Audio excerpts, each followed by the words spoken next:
Hi price Lord, தேவனுக்கு மகிமை உண்டாகட்டும். அநேக நாட்களுக்கு பிறகு உங்களை பார்ப்பதில் மிகுந்த மகிழ்ச்சி அடைகிறேன்.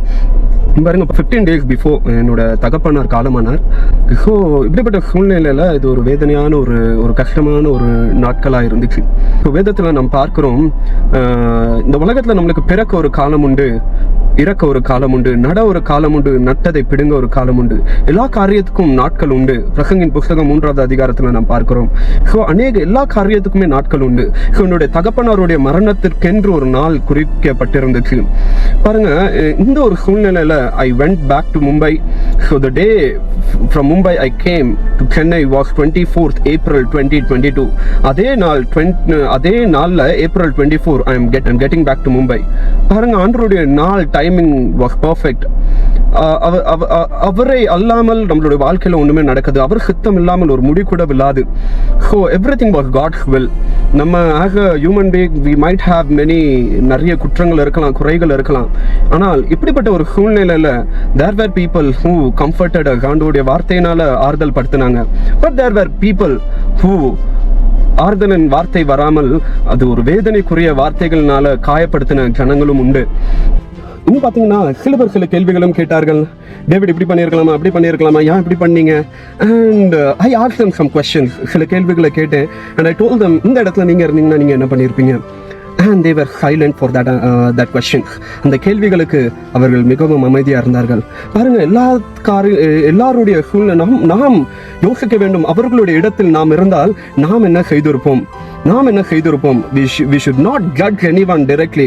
பார்த்த உடனே நாம் ஒருவரை என்ன பண்ணக்கூடாது, நாம் நியாய தீர்க்கக்கூடாது. எங்களுடைய தகப்பனார் ஒரு ஆல்கஹாலிக் அடிக்டா இருந்தாலுமே அவருடைய எல்லா காரியத்தையும் நான் சொல்லி I cannot prove people that we are right.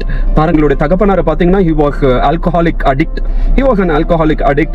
நிறைய ரீஹாபிலிட்டேஷன் சென்டர்ஸ்ல நாங்கள் அனுப்பி பல லட்சங்கள் கூட நாங்கள் செலவு பண்ணியிருக்கோம் எங்க தகப்பனாருக்காக. பாருங்க, எங்களுடைய தகப்பனாரை பார்த்தீங்கன்னா he was a great man. அவர் ஒரு நல்ல மனிதர். ஆக்சுவலா பார்த்துக்க போனோம், அநேக ஏழைகளுக்கு இறங்குற ஒரு தகப்பன். அவருடைய பொறுப்புகள்ல கரெக்டா இருப்பாரு. ஆனா பாத்தீங்கன்னா வேதத்துல ஒரு வசனத்தை பார்க்கிறோம், செத்த ஈக்கள் பரிமள தைலத்தை நாரி கெடுக்க பண்ணும். அதே போல ஞானத்திலும் கனத்திலும் உயரமா இருக்கிற ஒரு மனுஷன் அவனுடைய மதியினம் என்ன செய்யுமா, அது நாரி கெடுக்க பண்ணும். பாருங்க, இந்த ஆல்கஹாலிக் என்கிற இந்த ஒரு காரியம் எங்களுடைய தகப்பன் அவருடைய மற்ற காரியங்களும் என்ன பண்ணிட்டு அது நாரி கெடுக்க பண்ணிட்டு. பாருங்க, எங்களுடைய தகப்பனாரோடு கூட நாங்கள் நிறைய போராடி இருக்கோம். லைக் எங்களுடைய சூழ்நிலையில நாங்கள் போன வேதனையின் பாதையின் முட்களின் பாதை யாருக்குமே தெரியாது. அந்த வலி வேதனை யாருக்கும் தெரியாது. இப்படி பாருங்க, இப்படிப்பட்ட ஒரு சூழ்நிலையில நாங்கள் எங்களுடைய தாயார் 15 ஆண்டுகளுக்கு முன்பதாக கேன்சர் வியாதியினால் எங்கள் தாயை மறித்து விட்டார்கள். ஆனால் வேதம் சொல்லுகிறது, தாய் உன்னை மறந்தாலும் நான் உன்னை மறப்பதில்லை என்று. எங்களுக்கு தாயும் தகப்பனுமாய் என்னுடைய ஆண்டவராக இயேசு கிறிஸ்து எங்களுடைய வாழ்க்கையில இருந்து கொண்டே இருக்கிறார். அவர் எல்லா காரியத்திலும் ஒரு தாய் ஒரு தகப்பன் என்ன செய்ய வேண்டுமோ அவர் எங்களுடைய வாழ்க்கையில எல்லா காரியத்தையும் நேர்த்தியாய் அவர் செய்து கொண்டு இருக்கிறார். பாருங்க, எவ்வளவு அன்பான தேவன். இந்த உலகத்துல நம்மளை விட்டு எல்லாரும் கடந்து போயிடலாம். பாருங்க, நம்ம மனிதர்கள் நம்மை கைவிட்டுறலாம். மங்கி எரியிற தீய கூட மனிதர்கள் அணைத்து போடலாம். ஆனா கர்த்தர் அந்த மங்கி எரியிற தீய கூட அவர் அணைக்காத தேவன். அவ்வளோ மகா அன்பு நிறைந்த கர்த்தர் அவர். பாருங்க, நாமும் அவரை போல நாம் மாற வேண்டும். நாமும் எப்படிப்பட்ட அவருடைய கேரக்டரிஸ்டிக்ஸ் நமக்குள்ள இருக்க வேண்டும். நாமும் என்னத்தை காமிக்க வேண்டும்? We should show the fruit of the spirit. அநேக ஜனங்கள் ஆறுதலின் வார்த்தைகள் கொண்டாங்க. I especially thank for AYF team, Evangelical Church of Indiaல இருக்கிற சபையின் வாலிபருக்காய் மிகவும் நான் கடமைப்பட்டிருக்கிறேன். நான் நன்றி செலுத்துகிறேன். கடைசி funeral வரைக்கும் கடைசி மட்டும் நின்று அவர்கள் எங்களுக்கு ஆறுதலாய் நின்று பலப்படுத்தினார்கள். உண்மையாவே I thank my friends and family. கூட நின்ன ஒரு பிள்ளைகளுக்காகவும் ஒரு வாலிப அண்ணா தங்கச்சி எல்லாத்துக்காகவும் நான் நன்றி செலுத்துகிறேன். I thank you so much to each and everyone who stood with us.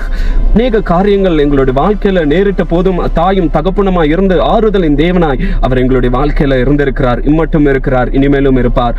என்னோடு கூட இருந்த ஒரு ஜனங்களுக்காகவும் நான் நன்றி செலுத்துகிறேன். I thank you so much to my dearest family members. எல்லாத்துக்காகவும் நான் நன்றிகளை ஏறெடுக்கிறேன், ஜெபித்துக் கொள்கிறேன். கர்த்தர் தாமே உங்களை ஆசீர்வதிப்பாராக. ஆமென்.